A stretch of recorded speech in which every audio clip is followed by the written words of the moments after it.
ടയറിന്റെ സൈഡിലായിട്ട് ഒരു arrow mark കാണും.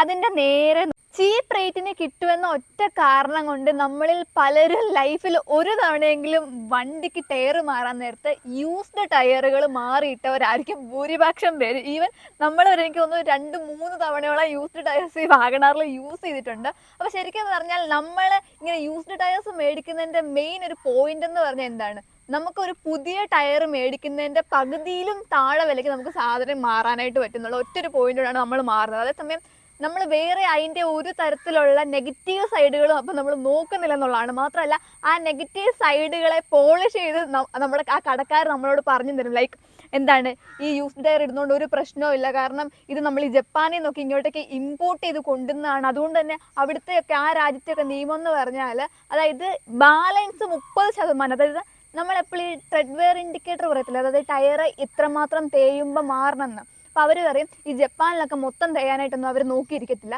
30% കൂടെ പിന്നെയും ഈ ടയറിന് ലൈഫ് ഉള്ളപ്പോഴത്തേനും മാറിവിടും. സോ അങ്ങനെയുള്ള ടയറാണ് നമുക്ക് കിട്ടുന്നത്. അങ്ങനെ ഇത് നല്ലപോലെ വൈറ്റ് വാഷ് അടിച്ച് നമ്മുടെ മൈൻഡിൽ അവർ സാധനം കയറ്റിത്തരും, നമ്മൾ മേടിക്കും. അതേസമയം ഇങ്ങനെ ഈ ഒരു യൂസ്ഡ് ടയർ പർച്ചേസ് ചെയ്യുമ്പോഴത്തേനും നമ്മൾ മൈൻഡിൽ വെക്കേണ്ട കുറച്ച് കാര്യങ്ങളുണ്ട്. അപ്പോൾ അതെന്തൊക്കെയാണെന്ന് നോക്കാം. കുറേ ആൾക്കാരൊക്കെ നമുക്ക് പറഞ്ഞു തരും ഇത് മേടിക്കുന്നതുകൊണ്ട് ഒരു പ്രശ്നവും ഇല്ല, ഇത് ഇനിയും 30% കൂടെ ബാലൻസ് കിടപ്പുണ്ടല്ലോ തേയാനായിട്ടെന്നൊക്കെ പറയും. പക്ഷെ അങ്ങനെ ഒരിടത്തും ഒരു രാജ്യത്തും ശരിക്കും അങ്ങനൊരു നിയമം ഇല്ല എന്ന് നിങ്ങൾ മനസ്സിലാക്കണം.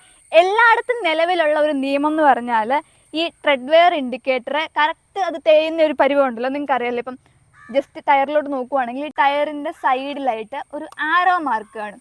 അതിൻ്റെ നേരെ നോക്കിയാൽ ഈ ഒരു ഡെപ്തിലായിട്ട് നിങ്ങൾക്ക് ചെറിയൊരു പോർഷൻ കാണാൻ പറ്റും. ഈ ഒരു ലെവൽ ആകുമ്പോഴത്തേനും നമ്മൾ ടയർ മാറണം. അതായത് 1.6 മില്ലിമീറ്റർ, അതാണ് ആ ഒരു ഡെപ്ത് പറയുന്നത്. ആ ഒരു ലെവലിലായിരിക്കണം ടയർ മാറേണ്ടത്. അതിപ്പോൾ ജപ്പാനിലാണെങ്കിലും എവിടെയാണെങ്കിലും അങ്ങനെ തന്നെയാണെന്നാണ് എൻ്റെ ഒരു വിശ്വാസം.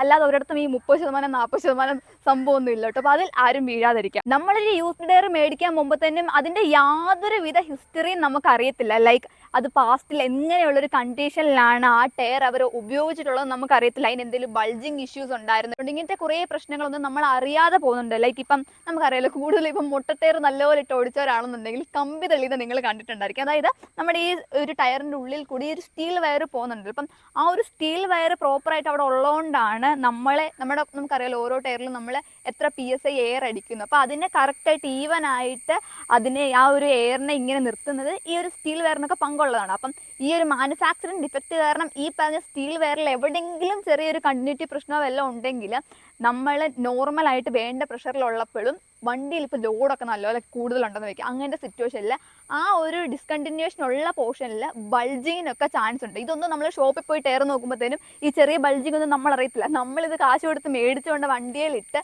നമ്മളിത് റോഡിലിറക്കി ഓടിക്കുമ്പോഴായിരിക്കും നമ്മൾ ഇങ്ങനത്തെ പ്രശ്നമൊക്കെ അറിയുന്നത്. അപ്പം നിങ്ങൾ മനസ്സിലാക്കേണ്ട കാര്യം എന്ന് പറഞ്ഞാൽ ഒരിക്കലും കാശ് മുടക്കി മേടിച്ച ടയർ കാണാൻ ഭംഗിയില്ലെന്ന് പറഞ്ഞ് ആരും കൊണ്ട് മാറാൻ നിൽക്കത്തില്ല. എന്തെങ്കിലും തരത്തിലുള്ള ഒരു ഡിഫക്റ്റ് അവർക്ക് തോന്നിയതിൻ്റെ പേരിൽ മാത്രമായിരിക്കും എല്ലാവരും ടയർ മാറുന്നത്. സോ അങ്ങനെയുള്ള ഡിഫക്റ്റീവ് ആയിട്ടുള്ള ഒരു പ്രൊഡക്റ്റാണ് നമ്മൾ ഒന്നുമില്ലെന്ന് പറഞ്ഞാലും കാശ് കൊടുത്ത് തന്നെയാണ് മേടിച്ചിടുന്നത് എന്ന് നിങ്ങൾ മനസ്സിലാക്കാം. പിന്നെ അതുപോലെ തന്നെ നമുക്കറിയാം നമ്മൾ മേടിക്കുന്ന ടയറിലൊക്കെ അതിൻ്റെ മാനുഫാക്ചറിങ് ഡേറ്റ് കൊടുത്തിട്ടുണ്ടായിരിക്കും. അതായത് ഒരു 4 അക്കത്തിലുള്ളൊരു ഡിജിറ്റ്, അതിൻ്റെ ആദ്യത്തെ 2 അക്കം അത് ഏത് വീക്കിലാണെന്നും അതുപോലെ തന്നെ ലാസ്റ്റ് 2 ഡിജിറ്റ് ഏത് വർഷമാണെന്നും പറയുന്നുണ്ട്. ലൈക്ക് ഇപ്പോൾ ഒരു 1320 എന്ന് പറഞ്ഞൊരു കോഡ് കണ്ടാൽ അത് 2020 എന്ന് പറഞ്ഞ വർഷം 13ാമത്തെ വീക്കിൽ മാനുഫാക്ചർ ചെയ്ത ഒരു ടയറാണെന്ന് നമുക്ക് മനസ്സിലാവും. അപ്പം നമ്മൾ എപ്പോഴും ടയർ മേടിക്കുമ്പോഴത്തേനും നോക്കുക ലേറ്റസ്റ്റ് ആയിട്ടുള്ള ടയറാണോ നമ്മൾ മേടിക്കുന്നത് നോക്കുക. കാര്യം എല്ലാ മാനുഫാക്ചറേഴ്സും എനിക്ക് തോന്നുന്നു ഈ ഒരു ടയറിന് ലൈഫ് പറയുന്നത് ഏകദേശം ഒരു 5 വർഷമൊക്കെയാണ് ടയറിന് ലൈഫ് പറയുന്നത്. ആ ഒരു ലൈഫ് ടൈം അതിൻ്റെ കഴിഞ്ഞാൽ നിങ്ങളത് ഉപയോഗിച്ചാലും ഉപയോഗിച്ചില്ലെങ്കിലും മാറണം. കാരണം നമ്മൾ ഈ ഒരു ടയർ ഉണ്ടാക്കുന്നതിൽ ഇഷ്ടംപോലെ കെമിക്കൽ കോമ്പൗണ്ടുകളൊക്കെ ഉണ്ട്. അപ്പം കാലാന്തരത്തിൽ ഈ ഒരു കോമ്പൗണ്ടിൻ്റെ ഘടനയ്ക്കെല്ലാം മാറ്റം വരും. ഇപ്പോൾ ടയർ ഉറയുക എന്നൊക്കെ നിങ്ങൾ കേട്ടില്ല, അങ്ങനത്തെ ഉള്ള സിറ്റുവേഷനൊക്കെ ഉണ്ടാവും. സോ നിങ്ങൾ ഉപയോഗിച്ചാലും ഉപയോഗിച്ചില്ലെങ്കിലും അവർ പറഞ്ഞ ഒരു ലൈഫ് കഴിഞ്ഞിട്ടുണ്ടെങ്കിൽ ടയർ മാറേണ്ടതുണ്ട്.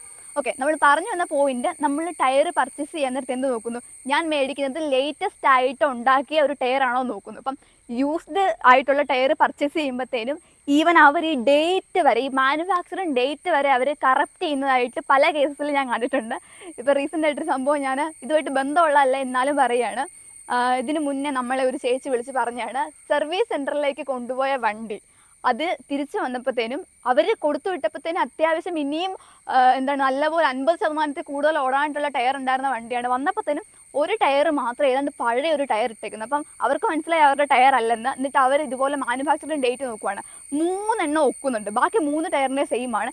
ഇത് മാത്രം ഇവർ മാനുഫാക്ചറിങ് ഡേറ്റിൻ്റെ ആ ഒരു സംഭവം ഡിജിറ്റ് തപ്പിയിട്ട് കാണുന്നില്ല. അത് അവർ ചിരണ്ടി കളഞ്ഞേക്കണം. കറക്റ്റായിട്ട് നമുക്കറിയാം ആ ഒരു ഡിജിറ്റ് വരുന്ന പോർഷൻ മാത്രം ഇങ്ങനെ ചിരണ്ടി കളഞ്ഞേക്കണം. അപ്പം ഈ ഒരു മാനുഫാക്ചറിങ് ഡേറ്റിനെ ഇങ്ങനെ പല രീതിയിൽ അവർ ഫെയ്ഡ് ആക്കുകയോ ഇല്ലെന്നുണ്ടെങ്കിൽ അല്ലാതെ പുതിയ ഡേറ്റ് അവർ ഇടുകയോ ചെയ്യുന്നുണ്ട്. സോ ഈവൻ നമ്മളൊരു യൂസ്ഡ് ടയർ പർച്ചേസ് ചെയ്യുമ്പോൾ ഇങ്ങനത്തെ കുറേയധികം കാര്യങ്ങൾ നമ്മൾ മൈൻഡിൽ വെക്കണം. ഇനി അതുപോലെ തന്നെ കട്ട അങ്ങ് ഓടി ഫുള്ള് തീർന്ന സാധനമൊക്കെ ആണെന്നുണ്ടെങ്കിലും പിന്നെ റീഗ്രൂവ് ചെയ്തൊക്കെ വരും. അപ്പം നിങ്ങൾ മനസ്സിലാക്കേണ്ട കാര്യം, ഈ ഫുള്ള് അതിൻ്റെ ലൈഫ് തീർന്ന ഒരു സാധനത്തിനെ പിന്നെയും നമ്മൾ റീഗ്രൂവ് ചെയ്താൽ അത് എപ്പോൾ വേണമെങ്കിലും പൊട്ടാനുള്ളൊരു ചാൻസ് കിടപ്പുണ്ട്.